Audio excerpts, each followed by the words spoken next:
Olá, pessoal da segunda série, tudo bem com vocês? Pessoal, então hoje, nós vamos dar continuidade aí ao estudo dos gases, Nós estamos estudando termodinâmica, que é o estudo dos gases, transformação de calor em trabalho e vice-versa. Na última aula nós falamos um pouco, da lei geral dos gases, que é a relação entre as grandezas de estados, pressão, temperatura e volume, e hoje nós daremos continuidade. Pessoal, entender o comportamento dos gases quando aprisionados servirá para a compreensão de muitas situações do nosso cotidiano, ok? Além disso, servirá de fundamento para entender o funcionamento das máquinas térmicas, que é uma das aplicações aí da termodinâmica. Então, eu já falei com vocês que a gente trabalha, sobre os gases utilizando um modelo de gás ideal, ok? Então, o gás ideal é um modelo teórico de um gás e que tem algumas características específicas. Então, as equações que utilizamos para estudar o comportamento dos gases nunca fornecem valores exatos. Então, na tentativa de nos aproximarmos mais do valor exato, estabelecemos condições ou características de operação de um gás. Assim, dizemos que um gás ideal para a aplicação das equações é aquele que possui algumas características. Então, as características de um gás ideal: possui baixa densidade, encontra-se acima da temperatura crítica, tem moléculas que se movem desordenadamente distantes umas das outras, possui moléculas que colidem eventualmente umas com as outras e com a parede do recipiente, sendo que essas colisões são perfeitamente elásticas. Então, essas são algumas características de um gás ideal, que é esse modelo teórico que a gente utiliza aí no estudo dos gases. Vamos falar aí das transformações. Então, a gente vem falando aí nas últimas aulas de 3 transformações. Nós falamos da transformação isobárica, lembrando que o prefixo iso vem de igual. Então, uma transformação isobárica é aquela que a pressão se mantém constante. Então, nesse caso, nós temos a equação geral dos gases, vai ser o volume inicial dividido pela temperatura inicial é igual ao volume final dividido pela temperatura final. Lembrando que a pressão nesse caso está se mantendo constante. Nós também temos as transformações isovolumétricas ou isométricas ou isocóricas, que são aquelas transformações em que o volume se mantém constante. Dessa forma, a equação do gás vai ser pressão inicial dividido pela temperatura inicial é igual à pressão final dividido pela temperatura final. E nós também temos transformações isotérmicas, ou seja, em que a temperatura ela não varia, a temperatura ela se mantém constante. Então, a equação geral dos gases vai ser pressão inicial vezes o volume inicial é igual a pressão final vezes o volume final. Então, esses são os 3 tipos de transformações que nós estudamos: transformação isotérmica, transformação isovolumétrica e transformação isobárica. Isotérmica igual temperatura, isovolumétrica volume igual, isobárica pressão constante, ok? Então, quando nós temos a variação dessas 3 variáveis de estado, quando eu tenho pressão, volume e temperatura variando, nós temos essa equação matemática aqui: a pressão inicial vezes o volume inicial é igual, dividido pela temperatura inicial é igual pressão final vezes volume final dividido pela temperatura final. Essa é a lei geral dos gases. Então, nós temos aí a equação de Clapeyron, que eu também falei para vocês na última aula. Então, ela relaciona, pressão vezes volume é igual N, que é o número de mols, vezes R, que é a constante, né, dos gases ideais, que corresponde a 1,38 Joule por mol vezes Kelvin, vezes a variação da temperatura. Então, esse R, né, corresponde à energia média necessária para variar 1 Kelvin de temperatura de 1 mol de molécula de um gás ideal. O produto, né, PV, é a energia contida em um gás. E atenção, que as equações do estado dos gases, elas são válidas apenas para temperaturas absolutas. Portanto, o trabalho, né, essas temperaturas, então você deve ter o trabalho aí de transformar essas temperaturas para a escala Kelvin. Então, agora nós estamos trabalhando com temperaturas absolutas. Então, a temperatura ela sempre tem que estar em Kelvin. Lembrando que está em graus Celsius, para transformar para Kelvin é necessário somar com 273. Então, agora vamos resolver, né, alguns exemplos para vocês entenderem como ocorre. Então, o exemplo 1, ele diz o seguinte: um pneu de um automóvel foi regulado de forma a manter a pressão interna de 21 libras, força, por polegada quadrada, a uma temperatura de 14 graus Celsius. Durante o movimento do automóvel, no entanto, a temperatura do pneu elevou-se a 55 graus Celsius. Determine a pressão interna correspondente, desprezando a variação do volume do pneu. Então, se ele fala que é para desprezar a variação de volume do pneu, significa que trata-se de uma transformação isovolumétrica. Ou seja, essa também pode ser chamada de isocórica ou isométrica, ok? São outras nomenclaturas aí para a transformação isovolumétrica. Então, o primeiro passo aqui, né, se é uma transformação isovolumétrica, nós teremos essa relação matemática aqui, ó. Pressão inicial dividido por temperatura inicial é igual a pressão final dividido por temperatura final.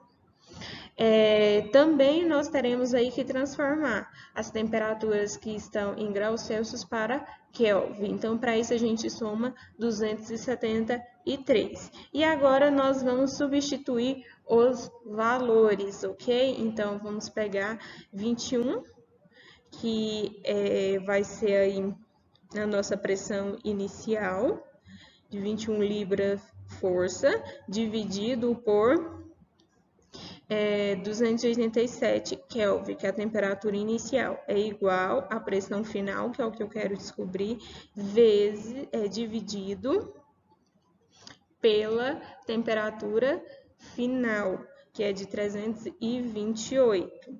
Então, agora nós queremos descobrir esse valor aqui da temperatura final.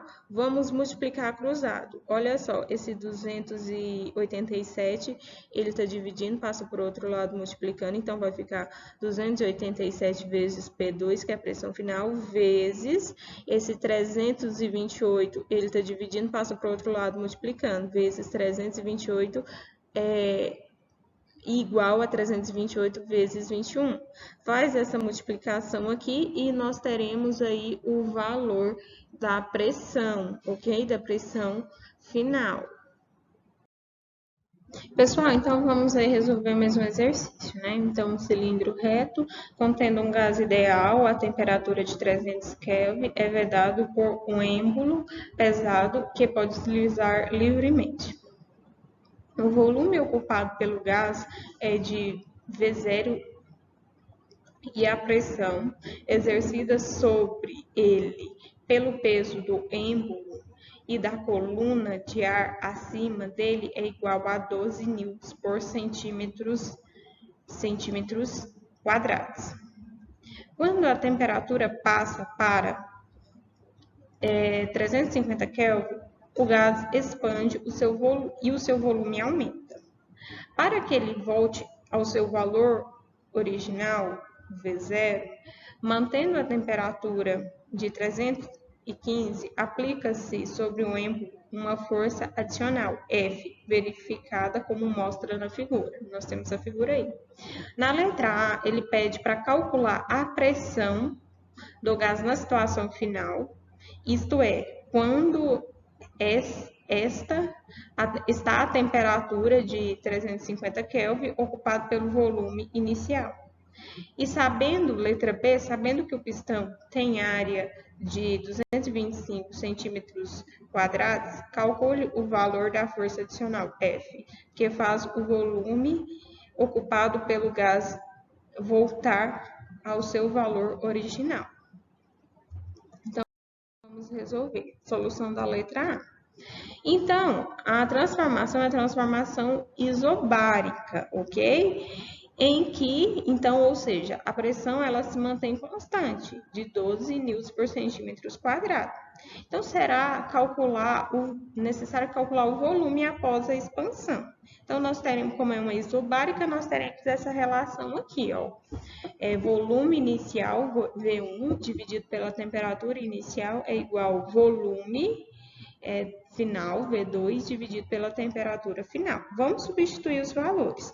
As temperaturas aí, inicial foi de 300 e final de 350. Então, vai ficar, vamos multiplicar cruzado. Então, vai ficar 300 vezes V é igual a 350 vezes V1. Então, V é 350 vezes V0, que é o volume inicial, dividido por 300. Simplificando isso daí, nós teremos 7 sobre 6, ok?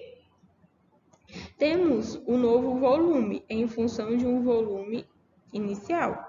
Então, agora, em seguida, se propõe retornar ao volume V0, mantendo a temperatura constante em 350 Kelvin. Logo, se a temperatura está constante, trata-se de uma transformação isotérmica, para a qual calculamos o valor da pressão final. Então, agora, se a temperatura se mantém constante, nós temos essa relação aqui. Então, substituindo os valores, ok? Então, vai ficar... que é o nosso V aqui? Vai ser 7 vezes V0 dividido por 6. Então, substituindo aqui, vai ficar 12, que é a pressão, vezes 7 vezes V0 sobre 6, vezes pressão vezes V0. Então, V0 nós podemos cancelar. Esse 12 com 6 a gente cancela, sobra 2 aqui. Então, vai ficar 2 vezes 7, que é igual a 2 vezes 7 igual a 14, ok? Então, a pressão aí vai ser igual a 14. Pessoal, agora vamos aí para a resolução da letra B. Então, aqui precisamos lembrar que a pressão é a razão da força pela área de sua aplicação, ou seja, força dividido por área. Essa equaçãozinha aqui que eu mostrei para vocês na primeira aula. Gente, pressão igual a força vezes a área. Então, nós temos aí que a pressão ela vale 14 newtons por centímetros quadrado e a área é de 225 centímetros quadrados. Então, nós temos aí que a força, né, substituindo o valor da pressão, 14. Então, aqui vai ficar 14, a área é 225. Então, como nós queremos isolar a força, então essa área que está dividindo passa por outro lado multiplicando. Então, vai ficar 14 vezes 225, vai dar uma força aí de 3.150 newtons, ok? Certinho, compreendeu? Pessoal, então vamos responder mais uma questão aí, certo? Então, olha só. Essa questão, ela apresenta a representação de um gráfico, né? Pressão por volume. Um gás perfeito sofre as transformações indicadas no gráfico. Um gás perfeito sofre as transformações indicadas no gráfico. Pressão por volume. Nos trechos BC é uma hipérbole. Essa hipérbole aqui é a representação de uma isoterma, ou seja, uma transformação em que a temperatura ela se mantém constante, ok? Em relação às temperaturas do estado A, B, C e D, é correto afirmar que... Aí ele quer saber a ordem aqui. Pessoal, vamos observar aqui o gráfico. De A para B, nós temos uma isobárica, ou seja, a pressão ela se mantém constante de A para B.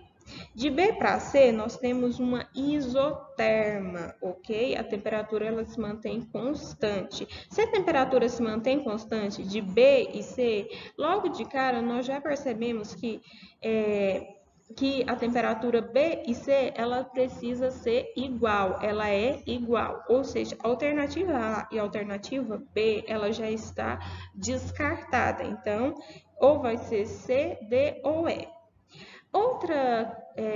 E de C para D, nós temos uma isovolumétrica, em que o volume ele se mantém constante.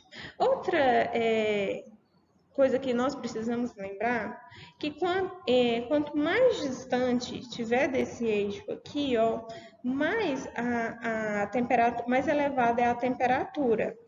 Então, nós temos aqui, né, que logo a gente já sabe, né, que a temperatura BC ela vai ser igual e que quanto mais afastado dos eixos, maior é a temperatura representada pela isoterma. Logo, a B, a temperatura de B é mais alta que de A, certo?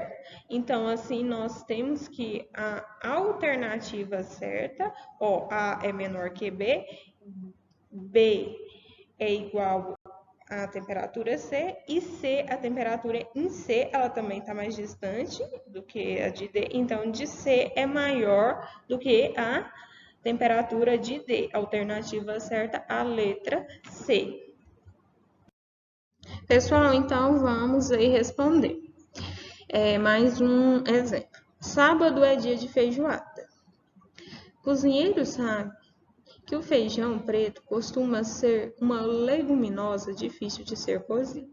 Logo, põe-se-no juntamente com os demais ingredientes em uma panela de pressão, porque sabem que a temperatura dentro da panela de pressão pode atingir valores bem mais elevados do que o da ebulição da água em condições normais. Para a preparação de quantidades maiores de feijoada, pode-se utilizar uma panela de 18 litros, 1,8 vezes 10 elevado a menos 2 metros cúbicos. Nessa panela, a pressão é controlada por uma pequena válvula de 0,82 newtons, que repousa sobre um tubinho de 30 milímetros quadrados, de secção reta, por onde escoa o excesso de vapores, impedindo assim que a pressão se acumule perigosamente além do necessário. No instante em que a válvula começa a liberar vapores, a panela apresenta temperatura de 127 graus Celsius e 2/3 de seu volume estão ocupados pela feijoada. Supondo que a massa gasosa no interior da panela comporte-se como um gás ideal, calcule o número de moles de gás que estarão presentes na panela no instante em que a válvula começar a liberar vapores. Considere a constante universal dos gases perfeitos igual a 8,2 newton vezes metros por mol vezes Kelvin. Então, vamos resolver essa questão. Então, segundo o texto, né, 1/3 do volume da panela é ocupado pelo vapor, que se comporta como um gás ideal. Então, nós temos aí que o volume vai ser 1/3 de 18 litros, ou seja, 6 litros, ok? A pressão do gás é limitada pela válvula, né? Então, o cálculo da pressão é possível dividindo o peso pela área do tubinho. Então, nós temos aí, né, que a pressão vai ser a força, que é de 0,82 newtons dividido pela área, certo? Então, nós temos aí, né, e vamos utilizar agora, para o cálculo do número de mols, a equação de Clapeyron, substituindo aí os valores, fazendo as operações matemáticas, esses 6 podemos cancelar com um 3, o 2, 8,2 por 8,2. Então, nós temos aí, né, vai ficar aí 2 vezes 10 elevado a 4, dividido por 4 vezes 10 elevado ao quadrado. 2 dividido por 4, 0,5. Ó, divisão de bases iguais. Conserva a base e subtrai os expoentes. Então, vai ficar aqui esse 2, ele está positivo, sobe negativo. Então, vai ficar 4 menos 2.